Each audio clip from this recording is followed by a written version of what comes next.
Hi guys, welcome to your reading this week. So I'm just doing a little pre-recorded introduction of what the basis of this week's readings are, so I don't have to repeat myself in in all 12 zodiacs. So we're going to do this week, it's called Your Positive Boomerang. So I want to give you, just tell you how I came up with this reading concept. So you don't just go, oh, Cindy, she's talking about exes or anything. No. So the positive boomerang is something that actually happened for me twice in just the past week. And they're two really different avenues of life. And I thought this almost feels kind of symbolic in some way. So the first one was a missing pancake mix. So my son loves a certain type of pancake mix. And about, I don't know, maybe 3 or 4 months into the start of the pandemic here in North America, when it all we went into the first lockdowns and that, I couldn't get it anymore and I couldn't find it. And it was just such a significant thing because I used to make him this mix all the time and it was just kind of lost. So it was almost like a piece of nostalgia even that was just gone. And then I found the pancake mix last week and I couldn't believe it. Like, wow. So he was so excited and we started making these pancakes again. And I thought, wow, that came back. And then another way that you can look at the boomerang. So it is something that could be lost, something that you couldn't find anymore, something got taken away, and suddenly it's back in your life again. Like, oh, wow, that's really cool.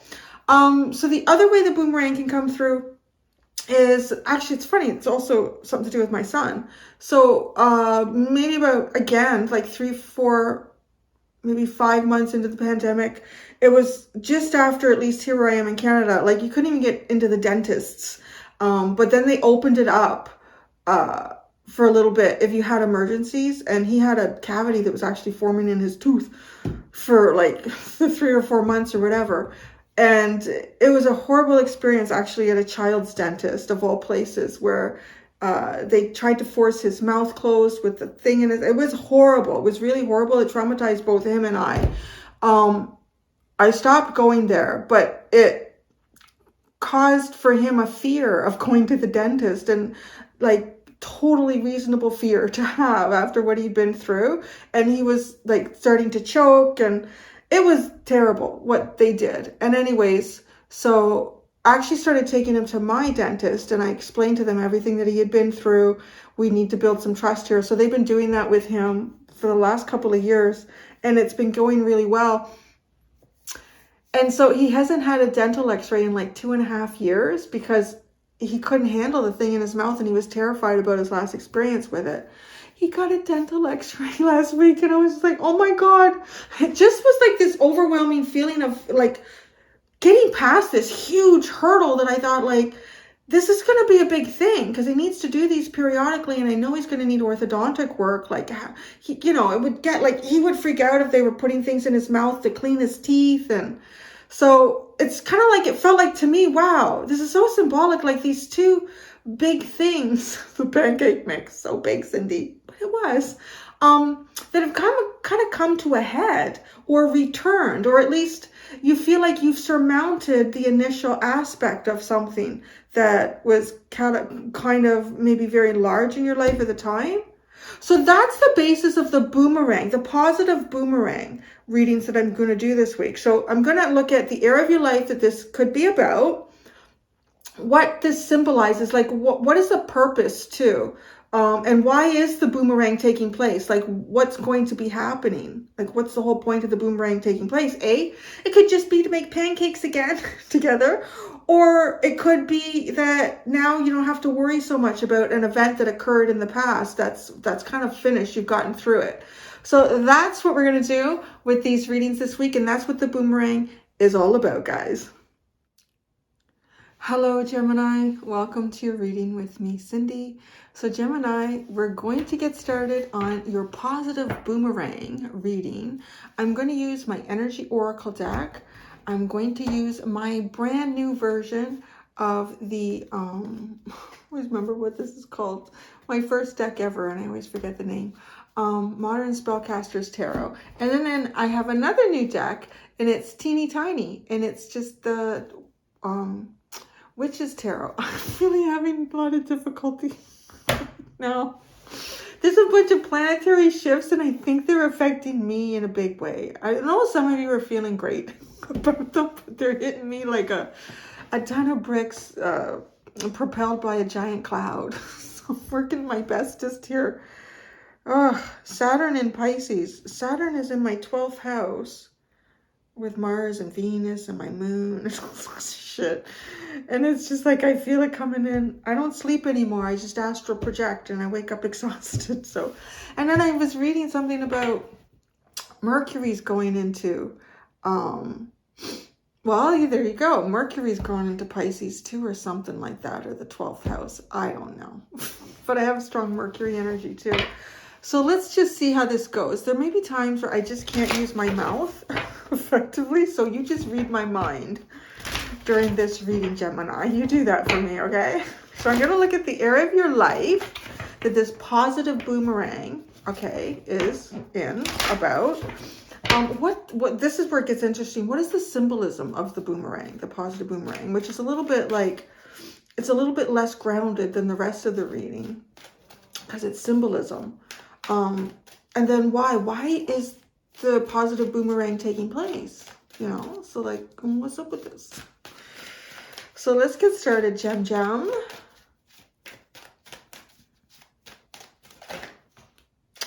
Okay, area of your life. There's some conflict here to be addressed.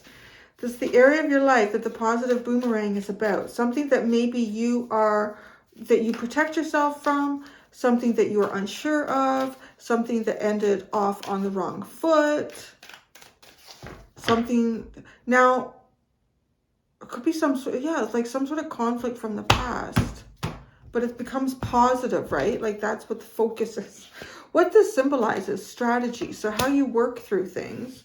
I need to pull out a lot more cards to kind of see, particularly with symbolism, but I will say that it does have something to do with how you strategize through life, how you navigate yourself through life. So it could be even like there's some sort of boomerang coming around to show you if the way that you have been coming up with plans for yourself and working through those plans, if that's working effectively for you or not. So let's see. Why is the boomerang taking place? Nice. Door to personal healing and happiness. I kind of got that because if there's something here that's an unresolved conflict or something that you're a little bit wary about, it's almost like it's coming around for you to maybe see that how you did things in the past has paved the way for you right now. That actually, in all honesty, is leading to something nice. And it could be healing a relationship, too. Oh, dear. You have anxiety at the bottom.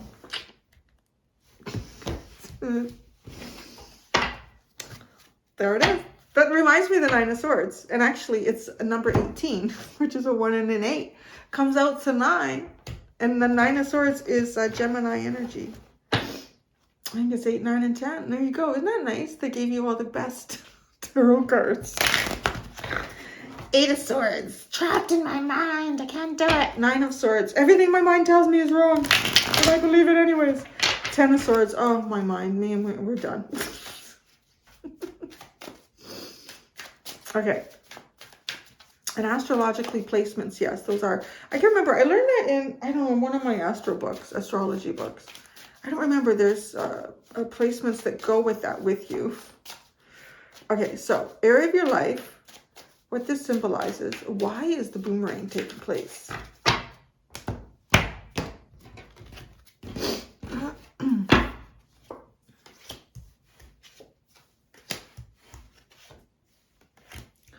Boy, this is a place that you have had to guard emotionally here in a big way. You've been like, this is a part of your life that you have really had to guard your emotions in. You have the 10 of Wands, the King of Cups, and the 9 of Wands.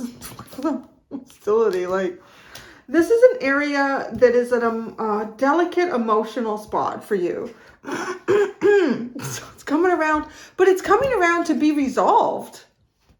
So there we go. How that happens, I don't know. I mean, the examples I kind of gave you as a boomerang for me, they were, in some ways, the pancake one is maybe insignificant in the greater scheme of things, but yet it seemed very cyclical to me. Like, you know, it was, those pancakes are gone, but yet they represented raising my son in his early years of childhood, and then that was gone during the pandemic.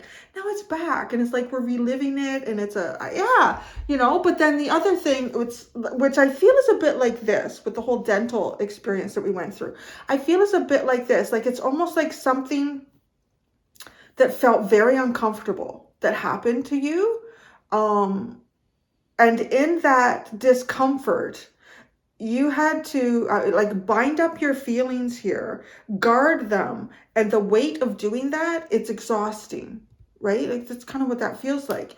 And I want to say the whole dental thing, like every time I knew he had an appointment coming up, it's like, oh my God. But this is so nice because honestly, like, the purpose of this coming around again, or maybe you're going to face this like we did, we kept facing the dentist, and then he surmounted that hurdle. Right? Like, that's what this kind of feels like to me. Like, it has that same energy behind it. Like, I'm kind of anxious about this. I don't know, Cindy. Okay, what this symbolizes, strategy.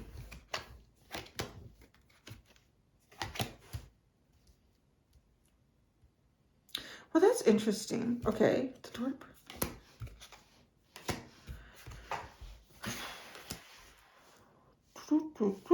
Interesting. Wow. Okay. And, ooh, the bottom. The Hierophant. You might have anxiety connected to, you know, strong commitments that we make to ourselves and other people. You might have strong anxiety towards the whole idea of marriage. You might have strong anxiety about certain things that are dictated by, I want to say, either like culture, institutions, and even how all of that wraps up together. How certain spiritual laws are applied in the physical and how that affects you. Interesting. This is a very deep one for you. Okay.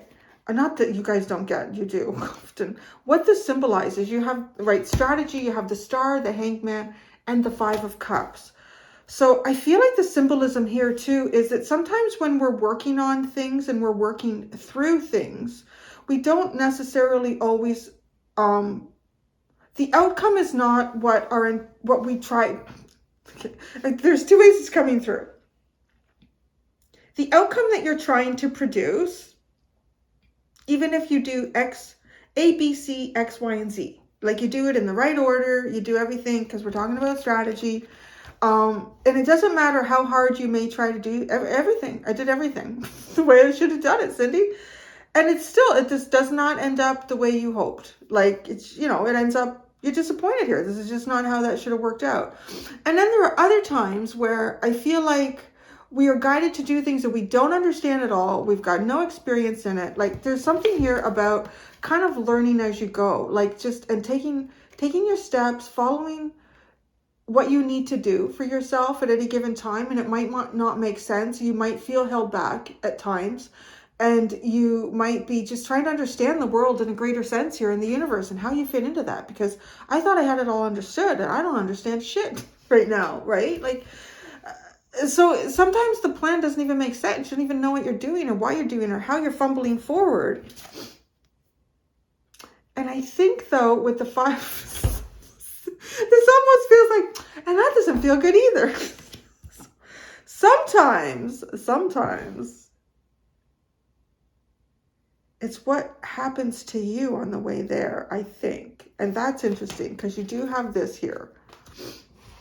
There's a little bit like, fumbling in the darkness. Oh my God, I can't believe I was about to say that. Because when I did the live a couple nights ago and I did all the signs and I did yours, it was just like, Gemini, you know what, right now, you don't know where to land your feelings. You don't know what's going on. You're not really sure. It's like you're fumbling in the dark. I don't know if you got a plan. I don't know if the plan has changed a lot or what's going on. But you were fumbling towards success. That's kind of what this feels like. And what's really interesting too is Yeah, like it was the best. It was like, you know, you just keep being confused and you keep taking yourself where you're going. It's going to work out really good for you. So just keep that in mind. Because it kind of looks like that here, why this is happening. This is an energy too that kind of, to me, how you were perceived by other people in that live reading. It was the King of Cups and the King of Swords. And I want to also say, like, just thinking back on that, that also feels like to me how people would think that you don't share your feelings. You're not divulging any feelings right now. But you know what? Yeah, I would say that's true. There's something here where that's true. It doesn't have to be everybody. It's just an area of your life where you are like protecting your feelings in a big ass way. Hugely protective of your feelings here. And this might have something to do with like marriage. It could have something to do with suitors. It could have something to do with, you know, commitments that you find yourself bound to. Yeah. So the strategy through that, I feel like, is kind of like fumbling through the dark. Fumbling through the dark. And often I want to say you might get there and it's almost like treasure hunting, where you have the map and you're following the map. You're like, you know, like you're applying things, following the map, doing the hard work. And then you get to where X marks the spot and you start digging and digging and digging. It's actually reminding me of Romancing, that old movie Romancing the Stone, where they follow the map, they go through all the hard stuff, people are shooting at them, they get there and they dig it out. And it's this tacky, like, buy it at any store. I think like a bunny or something, like ceramic bunny. So like at first glance, thinking like, is this a joke? Like, universe? Is this a joke? Went through all of that through the map. And there's like this cheap, common ceramic bunny. The key was to break open the bunny, right? And that's almost like, too, like, don't doubt yourself on how deep you have to go to find this treasure. Because breaking the bunny, in a way, is actually breaking what it is that you thought was valuable at the end of the treasure hunt. But if you can do that, then you find the treasure, right? And when it was this giant emerald, I guess, right? I think it was this giant emerald that was inside this tacky bunny.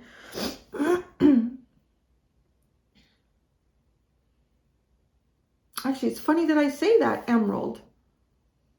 Because emerald,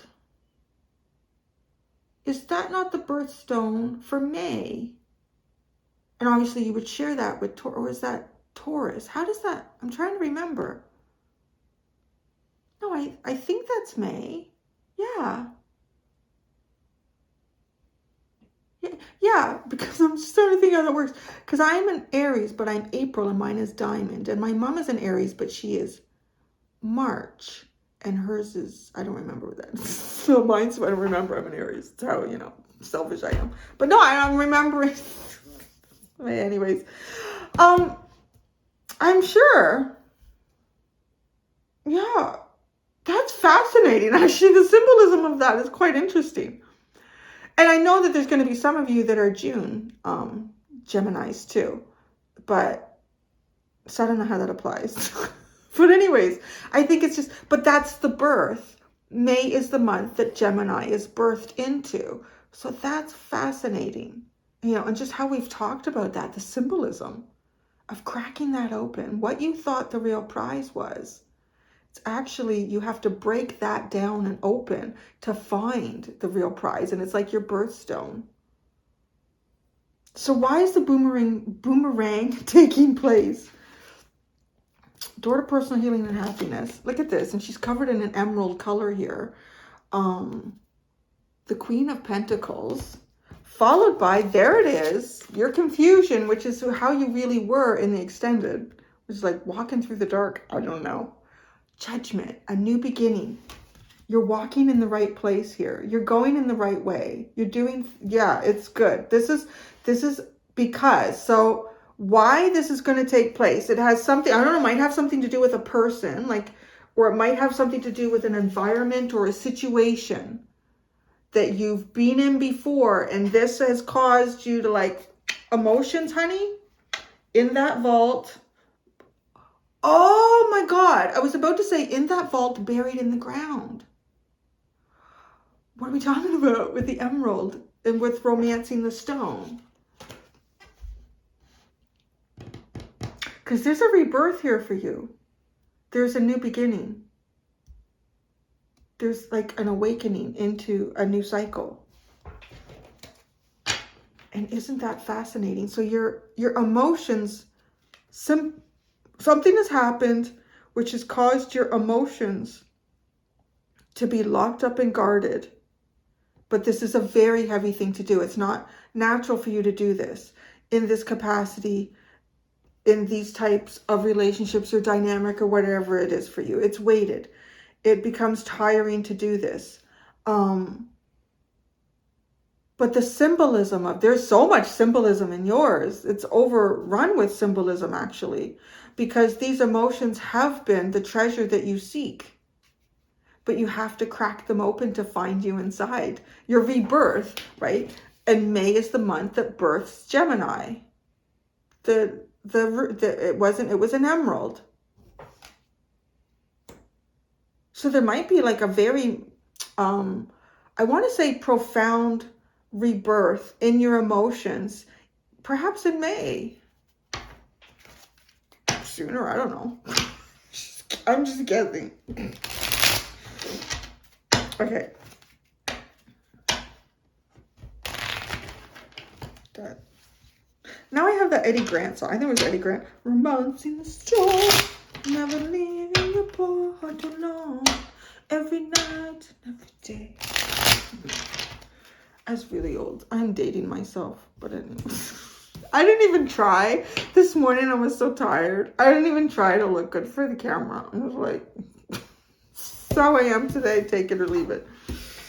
All right. Hostilities. Area of your life this positive boomerang is coming in on. Oh, the Ten of Swords and Justice. Okay, whatever. Wow. I mean, this is an ending to something here, for one thing. And it is. It's. I want to feel like the final defense to some sort of ending. And balance is going to occur. Balance will happen. For some of you, maybe it is. Like maybe it does have something to do with an actual marriage because you have justice here in the Ten of Swords. So ending that or ending some sort of long-term relationship. It could, I mean, I feel like too, like these are the contracts that we hold in life for me. And then justice is kind of like writing these contracts because I feel like justice represents more like the cosmos, scales, this cosmos justice. And the Hierophant can, like any card in the tarot really, because justice can be like, well, completed or ill-served if it's kind of reversed. But I feel like too, the Hierophant can be healthy and it can also not be healthy. So it can start off as healthy and it's meant to like represent divinity and then created in the 3-dimension. So how that's, I moved those cards around, how that's been created for you may not have been the best. And these could have been institutions that you worked in. These could have been institutions that you were even the head of in some way. Okay, I'm picking up that. And the anxiety of that and how that's, well, that's interesting, right? Well, even talking about that, like just, you know, you kind of like your professional outlook and how you have to be and what would you have to do, but bury your emotions in that too. Okay, so the Ten of Wands.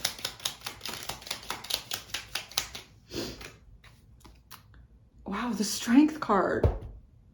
I mean, holding back these emotions, it's the hardest thing to do.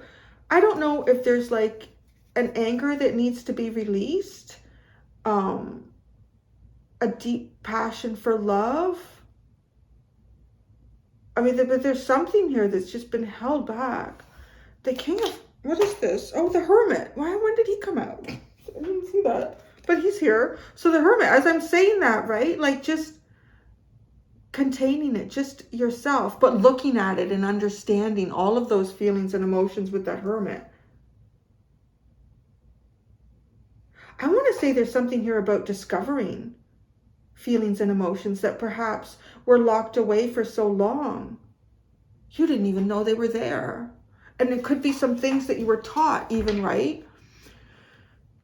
Younger in life about emotions and not expressing them. And one of the things I always think about is I look at my own, like in terms of that too, like expressing emotion and having like a background kind of related to the UK, England, and whatnot, and just like the entire culture around like raising kids, how warped that got, where there's so many nannies, like nobody looked after their kids. If you had any sort of money, you didn't look after your kids, other people were raising them, or you sent them off to boarding school. You always like, and I just watching, like knowing my mom's own experience growing up, and like having a father who was from England and then immigrated here, and like bringing a lot of that, right? And then just seeing how much she has tried to open up emotionally as being a parent. And then myself, like wanting to go even a step further and be even more involved. And it's almost like in some ways too, like this energy could be, because these feelings feel like these are things that have maybe never been expressed, and then starting to find them. But again, because you may not have been brought up with expressing feelings. Well, that's interesting. Because I think the Pharophant, I'm telling you, I can't talk right now with whatever's going on in these placements. The Pharophant, the Hierophant, I do feel like that. Like these are these lessons passed on and perpetuated, but adjusting it. So the King of Cups.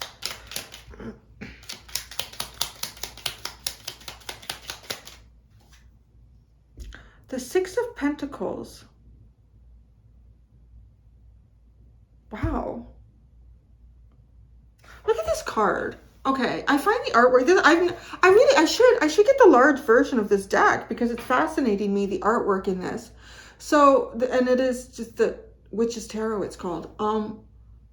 So it's fascinating, right? Like he's dropping these coins into these kids' hands. But I feel like he does it, like this Six of Pentacles to me, I feel like he does it in a very, I'm above you, you can't see how it's happening, I'm making magic. But it comes from, what am I trying to say? It's coming from a standpoint that is, I'm above you, and I know I can easily trick you into thinking that this is magic. Like, because the kids are just fascinated by these things falling into their hands, right? And I give one to you, I give one to you, I give one to you. Like this is coming from a very, I want to say maybe patriarchal energy here. And it's funny, like it's connected to the King of Cups. Like it also feels like emotions having been used maybe in the past as a commodity. Like a commodity or a resource, like dripping them too, right? And to clarify the Father of Cups, dripping these, like only showing your emotions through, or maybe like this is something that has happened to you, showing emotions through just like the dripping of coins. Here's a bit of resource for you today. That means I love you. Don't come back and bug me again. Well, the Nine of Wands. Be anxious about this too. Wow, the Moon. You're not sure. I'll tell you right now. I kind of really get the impression here with this energy. Somebody who's perhaps felt either treated like like a resource, an exchange, like, or a piece of property even, or emotions. Yeah, like there's definitely some connection here to feelings, expressing love and emotions, and physical rewards. Oh, geez, this guy's in this. Isn't this interesting? Because he's in that bright green too. Like the emerald green. That is so, oh my gosh. And the feminine, in here is the emerald green color. Whoa, the zero reading is really interesting. Because then the feminine is here in the emerald green. This is the part that gets rebirthed. But this is the emotions about it, for you at least, are very confusing. It's a fog in terms of that. And I want to say, because it's the Queen of Pentacles, this is like the mother, the wife. So there is definitely some connection here as being a resource.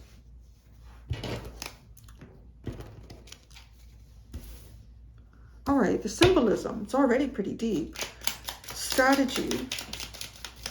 Oh my gosh. The Ace of Pentacles and the High Priest. The Hierophant. That's crazy. Commodities. Being like a commodity. Well, this is a very commodity type world, right? It is. I mean, we live in a capitalist society. I don't really want to get into the politics of that, but we do live in where everything is measured by resource. And actually, to be quite honest, it's that all over the world. It's just different ways of measuring it that aren't like human based here.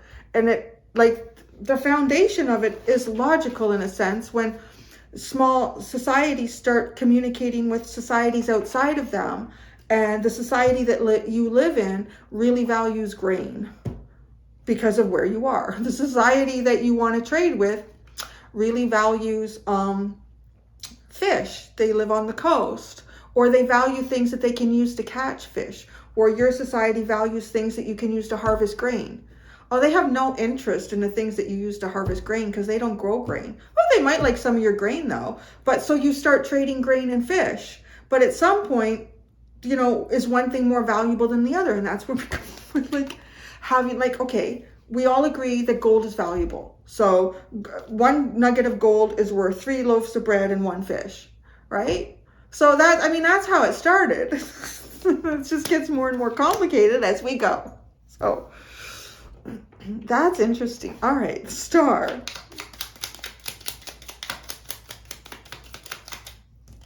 Well, the 8 of Pentacles, the Hanged Man, the Fool, the 5 of Cups, the Queen of Cups. Wow, this is the emotions flowing, right? Okay. The star is the 8 of Pentacles. Oh, I love how she's shining her little pentacle too. Gosh, this is an interesting deck. I really do need to get the large version, the regular size version. She's shining her little pentacle, counting her success.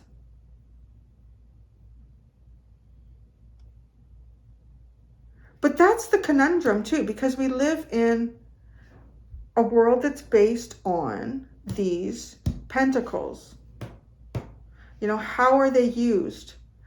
They can be used in really positive ways, but they can also be used in really toxic and defeating ways. They can be used in your favor. They can be used against your favor. The Fool and the Hanged Man. I love this. This looks like my little dog, Lily. Like, there you are, Lily. You made it on a tarot card. This totally is her. So cute.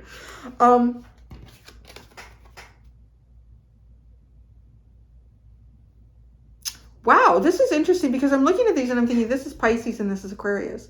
And this whole thing that I'm feeling right now is like the Saturn is going, right? It's going from Aquarius to Pisces. So it's fascinating because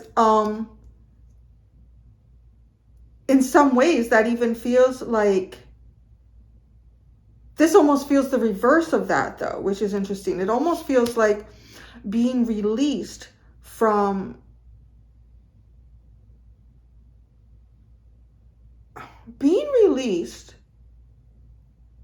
understanding perhaps your dreams and how they've unfolded and how you can move forward. And like, again, moving forward, right? Moving from where plans and outcomes feel very disappointing, not working out how you would hope. but then finding on the other side here a vehicle for you to express your emotions in or with. Why is this boomerang taking place? Door to personal healing and happiness. Oh, the Eight of Swords. There are some blocks in here that need to be released. Big time. Gemini, wow. It's like a door that's felt off limits. An opening that is felt off limits. It needs to be limitless, I'm hearing. It needs to go feeling limited to limitless. Again, and how can these resources be used? They can be used in good favor. They can be used in bad favor. The Queen of Pentacles.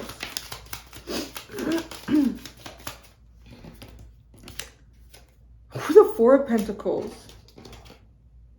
The Six of Wands. Wow, that's interesting. Okay, because there's a lesson here too. This is really deep. So because this is just so intriguing to me, like, you know, love is bought, love is sold. I do this for you because I see this much coin value in you, like, and then, but over here, now look at this. Look at the Queen of Pentacles, how she's hugging that pentacle, and then look at the Four of Pentacles, how he's hugging that pentacle. And then the Six of Wands, is that successful? So it is actually, in some ways here, it is attaining success through the physical. It's like learning the lessons about how resources are utilized, how resources have been utilized against you, and how you can utilize resources in your favor. But then it still leaves a big question mark about emotions, doesn't it? Wow. Holy crap. Seven of Cups. The Two of Swords and the Three of Wands.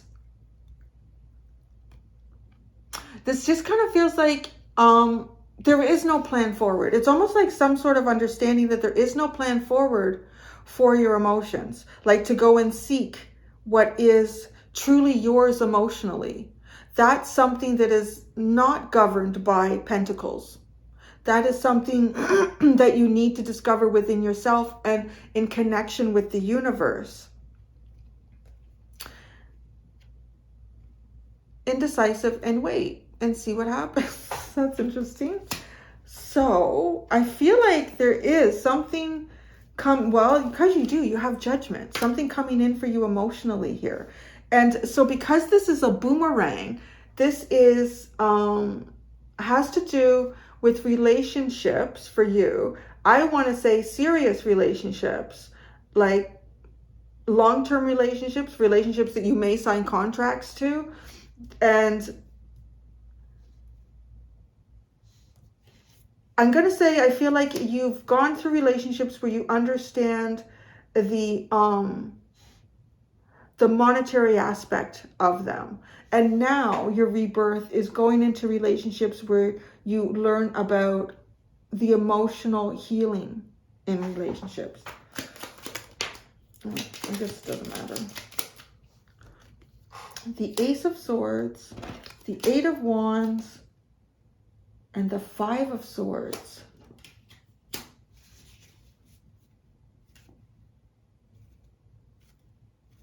It's almost like something that's been cut out of your life. The emotional aspect of something. And I'm seeing an image of somebody in a big old station wagon, right? Again, it's a physical thing. Big old station wagon. Why does this person have a big old station wagon? Well, they probably have, I want to say they probably like have kids, and maybe they pick up the neighbor's kids and they take them to hockey, or they take them to baseball, or they take, or they go picnicking. Like, you need a big vehicle to get all these things in. And then it's almost like, well, the kids have all grown up and they've all gone off to university or college, or now they have jobs, but you still have the big old station wagon, right? It's almost like you've got the station wagon, you figured out how to get the station wagon, like through working hard. I would imagine a station wagon, really picturing like a big old brown 1970s station wagon. And back then, you know, I guess the bigger the car, the more it would cost. But now there's nothing in the station wagon. But I think that's kind of the purpose of this boomerang, is to put something in the station wagon. Oh, what's this? The death card. Death and rebirth. Your boomerang is very scorpionic. And it's very symbolic too. Wow. Maybe May, right? The month that Gemini is born in. Well, I know you could be June. Just saying. So yeah, I'm going to go do the extended. So in the extended, I'm using the Kippa, and some tarot decks. And I'm going to ask, what other positive boomerangs are coming around for you? So there you go, Gemini. Thank you so much, my friends. Until next time, do be gentle with yourselves. Bye.